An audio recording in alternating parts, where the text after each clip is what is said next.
Hello everyone, welcome to this video. तो ये video में हमारे पास है एक बहुत ही इंटरेस्टिंग सा सवाल जो कि फिजिकल केमिस्ट्री का है। देखिए, पहले हम क्वेश्चन को थोड़ा पढ़ लेते हैं। Which among the following aqueous solution of electrolytes will have minimum elevation in boiling point। तो भाई यहाँ पर हमें 4 ऑप्शंस दिया हुआ है। देखिए, 4 सॉल्यूशन दिया हुआ है, 4 एक्वस सॉल्यूशन।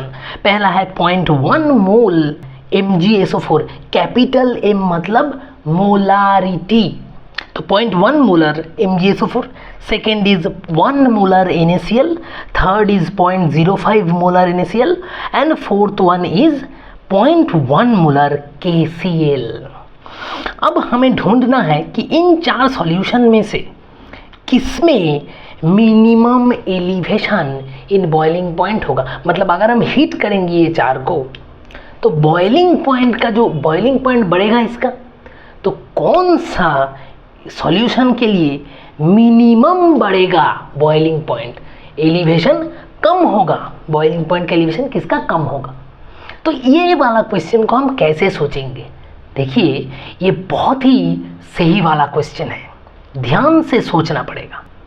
हमें पहले क्या सोचना है, हमें सोचना है कि भाई बॉइलिंग पॉइंट क्यों एलिवेट करता है। कोई भी सॉल्यूशन का बॉइलिंग पॉइंट किसके ऊपर डिपेंड करता है और ये क्यों बढ़ता है और क्यों घटता है, ये पहले सोचना पड़ेगा। तो बताइए भाई साहब, बॉइलिंग पॉइंट डिपेंड करता है किसके ऊपर? डिपेंड करता है कोई भी सॉल्यूशन में कितना नंबर ऑफ मॉलिक्यूल्स है, number of molecules in any solution के ऊपर। नंबर ऑफ मॉलिक्यूल्स के ऊपर डिपेंड करता है बॉइलिंग पॉइंट। क्यों भाई, ऐसा क्यों है?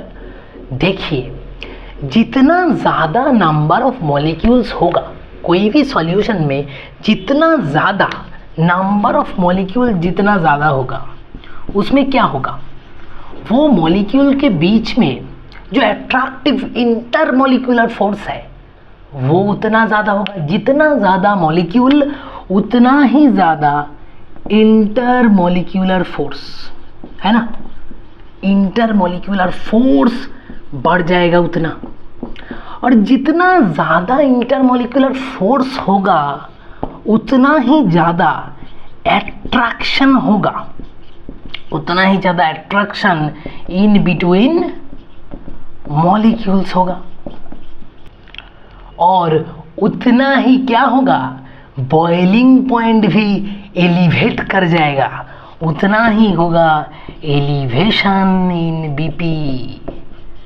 देखिए भाई साहब, क्या मिला हमको? मिला जितना ज़्यादा मॉलिक्यूल होगा कोई भी सॉल्यूशन में, उन मॉलिक्यूल में एक अट्रैक्टिव फोर्स होता है, ये हमको पता है। तो वो इंटरमॉलिक्यूलर फोर्स भी उतना ज़्यादा होगा। तो ज़्यादा ज़ोर से, ज़्यादा फोर्स से, ज़्यादा वैन डर वाल फोर्स से एक मॉलिक्यूल अपने साइड वाला मॉलिक्यूल को खींच के रखेगा।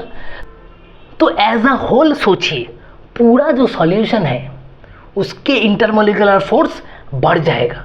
तो अगर उसको हम, तो क्या होगा, तो उसको अगर हम हीट करेंगे तो वो जो अट्रैक्टिव फोर्स है उसे टूटने में ज़्यादा हीट लगेगा, है ना। तो क्या हो रहा है, ज़्यादा हीट लग रहा है, मतलब बॉइलिंग पॉइंट भी एलिवेट हो रहा है। जितना ज़्यादा नंबर ऑफ मॉलिक्यूल उतना ज़्यादा अट्रैक्टिव फोर्स, उतना ज़्यादा heat is required to elevate its boiling point. तो पता चला कि boiling point is directly proportional to number of molecules in any solution.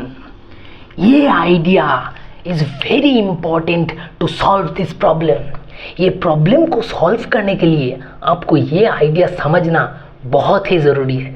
तो होप आपको ये आइडिया कैसे आया समझ में आ गया होगा। तो चलिए, ये आइडिया दिमाग में लेकर अब हम शुरू करते हैं सॉल्व करना। देखिए, यहाँ पर दिया गया हुआ है 4 सॉल्यूशंस और उसका मोलारिटी दिया हुआ है ना, कैपिटल M मीन्स मोलारिटी।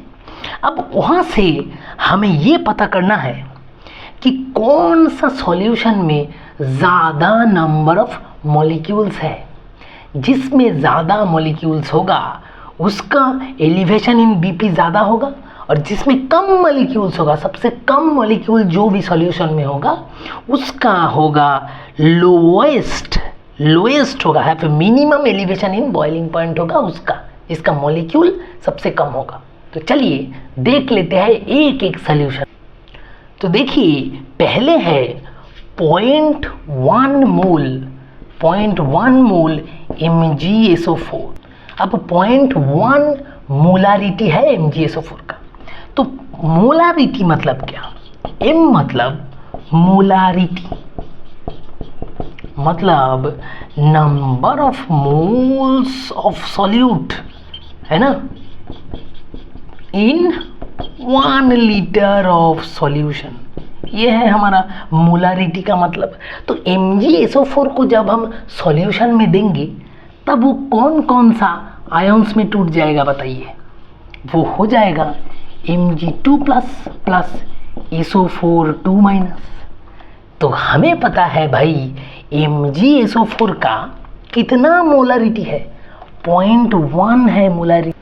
तो हम अब मान के चलते हैं कि यहाँ पर जो ये 4 सॉल्यूशन दिया हुआ है, ये एक एक सॉल्यूशन 1-1 लीटर का है ना, हम ये मान के चलते हैं। तो देखिए इन 1 लीटर मोल है 0.1, है ना, तो हम ये बता सकते हैं कि MgSO4 का कितना मोल है। यहाँ पर MgSO4 का है 0.1 मोल, क्योंकि हम मान लिए है total amount of solution is 1 litre of solution. ये हम मान चुके हैं, पकड़ लिए हैं इसे हम। हम बता सकते हैं कि 0.1 mole of MgSO4 is present, क्योंकि मोलारिटी है number of moles in 1 litre of solution. तो 0.1 मोलार मतलब 0.1 मोल इन 1 लीटर ऑफ सॉल्यूशन। अब देखिए MgSO4 0.1 मोल है, मतलब Mg2 प्लस भी हमारा 0.1 मोल होगा सॉल्यूशन में, और SO4 भी अगर हमारा होगा 0.1 मोल, है ना। जब इसे हम सॉल्यूशन में देंगे तब ये आयंस में टूट जाएगा, और एक एक आयंस होगा 0.1 मोल का। तो कितना टोटल सॉल्यूशन में, तो सॉल्यूशन में इन सॉल्यूशन कितना टोटल अमाउंट ऑफ मोल मिला है? इसका मिला है 0.1 प्लस 0.1 दैट इज 0.2 मोल। तो इसका हमें मिला है 0.2 मोल। अब हम सेकेंड सॉल्यूशन को देखते हैं। देखिए 1m NaCl, सिमिलरली हम करेंगे NaCl को अगर हम टूटेंगे तो Na प्लस Cl माइनस में टूट जाएगा, है ना। तो कितना है इसका मोलरिटी? 1, मतलब 1 mole of solute in 1 litre of solution. तो टोटल 1 लीटर है, मतलब NaCl कितना है? 1 मोल। अब NaCl 1 मोल है तो सॉल्यूशन में Na प्लस हो जाएगा 1 मोल, Cl माइनस भी हो जाएगा 1 मोल। तो बताइए टोटल इन सॉल्यूशन टोटल कितना मोल हो रहा है NaCl का? 1 plus 1 that is equal to 2 mole हो रहा है। अब चलिए नंबर 3, 0.05 मोलर NaCl। यहाँ पर भी NaCl, लेकिन यहाँ पर मोलारिटी थोड़ा अलग है। क्या है? 0.05। सो यहाँ पर कितना मोल होगा? ठीक सिमिलर तरह से 0.05 मोल, मतलब Na प्लस भी 0.05 और Cl माइनस भी 0.05 मोल। तो टोटल सॉल्यूशन में कितना मोल ऑफ आयंस है, कितना मोल ऑफ मॉलिक्यूल है?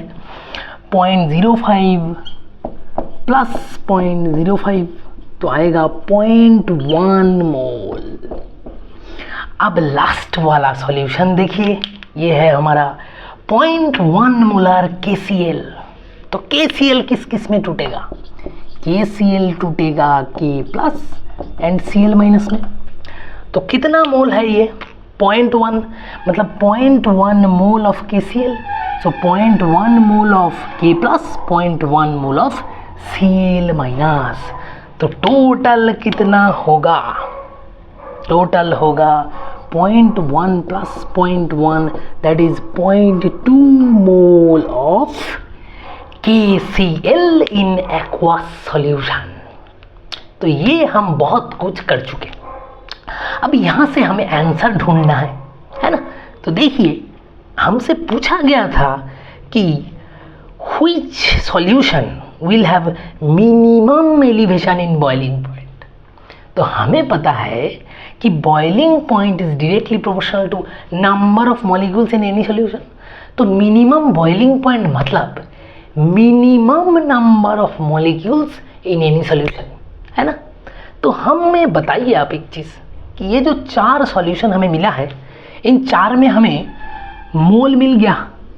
एक में है 0.2, एक में है 2, एक में है 0.1 और एक में है 0.2। इन 4 में से कौन सा सॉल्यूशन में, है ना, कौन सा सॉल्यूशन में सबसे कम मॉलिक्यूल्स रहेगा? जिसमें सबसे कम मोल है उसमें ही सबसे कम नंबर ऑफ मॉलिक्यूल्स रहेगा। क्यों भाई?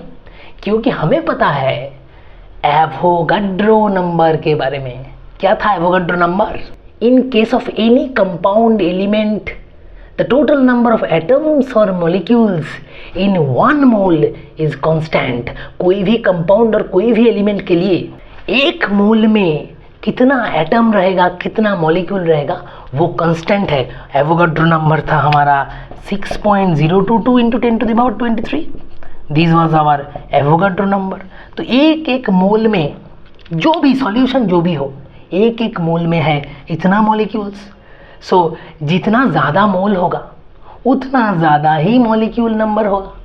जितना कम मोल होगा कोई भी सॉल्यूशन का, उसमें उतना कम मॉलिक्यूल्स रहेगा। तो भाई ये आइडिया दिमाग में रखते हुए बताइए, जितना कम मोल होगा उतना ही कम होगा बॉइलिंग पॉइंट का elevation.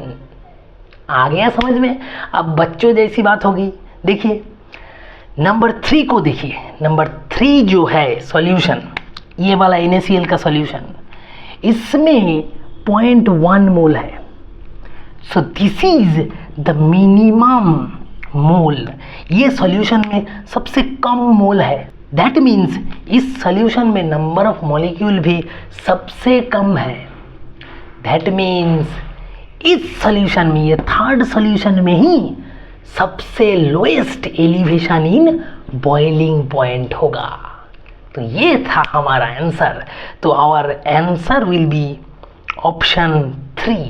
Option 3 will be our right answer. तो आया समझ में कि कैसे हम अप्रोच किए इस क्वेश्चन को? ये थोड़ा अच्छा क्वेश्चन था, तो प्लीज़ बहुत अच्छी तरीके से समझ लेना। बहुत ईजी है। So hope you have understood it well. Thank you all.